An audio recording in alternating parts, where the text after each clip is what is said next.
같이 보실 말씀은 창세기 12장 10절로 20절까지의 말씀입니다. 한 목소리로 말씀 합독하시겠습니다.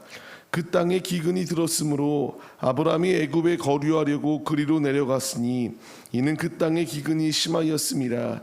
그가 애굽에 가까이 이르렀을 때에 그의 아내 사레에게 말하되 내가 알기에 그대는 아리따운 여인이라 애굽 사람이 그대를 볼 때에 이르기를 이는 그의 아내라 하여 나는 죽이고 그대는 살리리니 원하건대 그대는 나의 누이라 하라. 그러면 내가 그대로 말미암아 안전하고 내 목숨이 그대로 말미암아 보존되리라 하니라.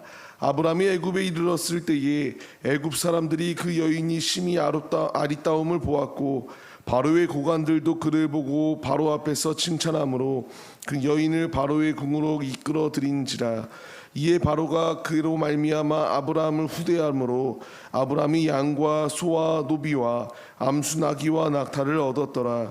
여호와께서 아브라함의 아내 사레의 일로 바로와 그 집에 큰 재앙을 내리신지라. 바로가 아브라함을 불러서 이르되 내가 어찌하여 나에게 이렇게 행하였느냐? 내가 어찌하여 그를 내 아내라고 내게 말하지 아니하였느냐? 내가 어찌 그를 누이라 하여 내가 그를 데려다가 아내를 삼게 하였느냐? 내 아내가 여기 있으니 이제 데려가라 하고 바로가 사람들에게 그의 일을 명하매 그들이 그와 함께 그의 아내와 그의 모든 소유를 보내었더라. 아멘. 할렐루야. 오늘도 예배의 자리 가운데 모이신 성도님들 주님의 이름으로 환영하고 축복합니다. 같이 나눌 말씀의 제목은 세상의 방식이 아닌 하나님의 방식으로라는 말씀의 제목 가운데서 은혜를 나누도록 하겠습니다. 어제 말씀을 통하여 아브라함은 믿음의 발걸음을 내디뎠던 참으로 위대한 믿음의 모습을 보여줬던 것을 발견할 수 있게 됩니다. 이 믿음의 여정 가운데서 끝까지 아름다운 귀감의 역할을 감당하면 참으로 좋겠지만 이 믿음의 여정을 이렇게 걸어가다가 이제 자신이 원치 아니하는 그 땅 가운데에 기근이 들은 상황이 놓여 있게 됩니다. 이 기근이 놓여 있을 때에 아브라함에게 필요하였던 행동은 하나님께 묻는 행동이 필요하였습니다. 하지만 이 기근이 임하였을 때에 자신의 방식으로 세상의 관점으로 애굽은 번영하고 발전된 곳이었기 때문에 그곳에 가면 지금 이 기근으로 인하여 고통당하는 이 땅보다 나을 것이다 라는 생각이 가득하여서 그는 인간적인 방법으로 문제를 해결하려고 하였던 것을 볼 수 있습니다. 근데 이것이 얼마나 큰 부메랑으로 돌아왔는가 오늘 말씀을 통하여 우리에게 너무나 잘 알려주고 있습니다. 우리는 믿음의 길을 걸어갈 때에 분명히 우리에게 주는 교훈이 무엇이겠습니까? 그 땅으로 갈 때에 우리 역시 기근이 임할 수 있고 그 땅으로 나아갈 때에 갖가지의 장애물들이 놓여 있을 수 있다는 것입니다. 그 가운데서 이 아브라함과 같이 세상의 방식으로 문제를 해결하려고 하는 것이 아니라 오직 우리의 문제 앞에 문제 해결의 열쇠가 되시는 주님께 묻고 주님이 하라는 대로 움직일 수 있는 믿음의 모습이 우리에게 있어야 함을 주께서 분명히 우리에게 말씀해 주고 계십니다. 인간적인 방법으로 행동하였던 아브라함의 결과는 너무나 실망스럽게 실패의 자리 가운데 이를 수밖에 없었음을 우리가 발견해야 돼요. 주께서 나에게 원하시는 것 그냥 이 한 사람이 이런 삶을 살았다가 아니라 우리가 이 모습에 도전받고 교훈을 얻어서 나는 이런 삶을 살아서는 안 된다라는 것을 깨달을 수 있는 믿음이 우리에게 있어야 함을 주께서 말씀해 주고 계십니다.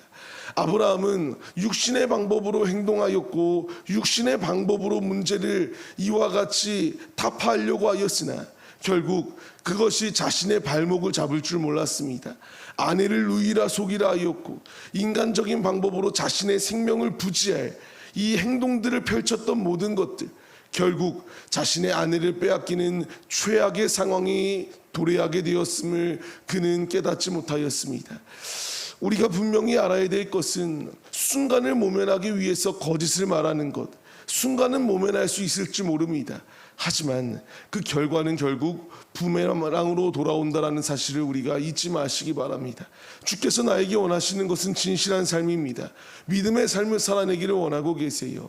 주께서 원하시는 뜻대로 행동하지 아니하였던 이 아브람 결국 어떻게 되었습니까? 결국 자신의 아내를 빼앗기는 최악의 상황이 범하게 되어지고 맙니다. 그 순간은 내가 지혜롭게 선택했다라고 할 수 있을지 모릅니다. 그 순간을 모면하였기 때문에 나는 명철하다라고 생각할 수 있습니다. 하지만 결과는 이처럼 처참한 결과가 도래하게 되었고, 이 행동으로 인하여 결국 아브라함의 족보가 이렇게 무너질 수 있는 상황 가운데 놓여 있을 수밖에 없었다라는 거예요. 하나님은 이 가운데서 개입하시고 하나님께서 바로에게 나타나셔서 큰 재앙을 내리셨습니다. 이 모든 일을 행하신 이유가 무엇이겠습니까? 하나님께서 개입하지 아니하셨으면 이 실패한 자 때문에 결국 하나님의 이 족보가, 예수 그리스도가 날 수 있는 이 족보가 흠이 생기고 무너질 수 있기에 하나님께서 이와 같은 개입을 하실 수밖에 없었다라는 것을 보여주세요. 우리가 여기서 또 하나의 얻어야 될 교훈이 있다면, 하나님은 실패한 자를 고쳐 쓰신다라는 사실을 우리가 잊지 말아야 합니다. 우리 역시 천성을 향하여 나아가고 있습니다. 이 걸어가는 길 가운데서 우리도 아브람처럼 때로는 쓰러질 때가 있어요. 아무리 믿음이 충만하고 아무리 은혜로 삶을 살아가는 우리의 모습이다 할지라도 그 가운데서 너무나 큰 역풍을 맞을 때에, 너무나 큰 광풍이 내 앞에 다가올 때에 우리 역시 이런 잘못된 그릇된 선택을 하는 경우들이 우리 앞에 놓여 있을 수 있습니다. 하나님은 그런 자를 포기하지 아니하시고 고쳐 쓰신다라는 것을 주께서 말씀해 주세요. 아브라함을 고치시듯 우리를 고치시고 아브라함을 잘못된 길을 바른 길로 갈 수 있도록 지도하여 주시는 것처럼 우리의 길을 바른 길을 갈 수 있도록 지도해 주고 계십니다. 갈 길을 밝히 보이시는 주님께서 우리에게 이 잘못된 길, 애굽으로 나아가는 것이 아니라 영적 가나안 땅으로 다시 돌아올 수 있도록 아버지께서 인도해 주신다라는 것을 우리에게 분명히 말씀해 주고 계십니다. 이제는 우리가 그 진리 앞에 서기 위하여 힘써야 됩니다. 주님 품 외에는 이와 같이 겉모술수가 난무하고 결국 자신의 모든 것을 빼앗길 수밖에 없는 최악의 수가 될 수밖에 없습니다. 주께서 나에게 원하시는 것은 항상 주의 말씀에 순종하여 언제나 어디서나 주의 음성에 귀 기울이며 믿음의 걸음을 내딛는 믿음의 용사가 되기를 원하고 계십니다. 요한복음 8장 32절 말씀과 같이 진리를 우리가 알아야 됩니다. 그 진리가 우리를 자유케 하기에 예수 그리스도를 알기 위하여 힘써야 되고, 하나님의 말씀을 알아가기 위하여 힘쓰는 모습이 우리의 모습이 되어야 마땅합니다.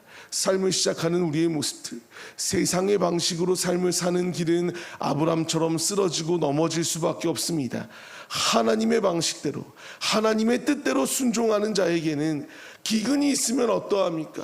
어려움이 있으면 어떠합니까? 하나님께서 감당치 못할 시험을 더하지 아니하시고 시험 당할 즈음에 이미 피할 길을 내시는 것이 우리 아버지의 뜻임을 우리가 잊지 마시기 바랍니다. 오늘의 삶, 이 치열한 영적 전투의 자리 가운데서 세상의 방식으로 살아가는 길의 끝은 실패요, 이와 같이 무너질 수밖에 없습니다.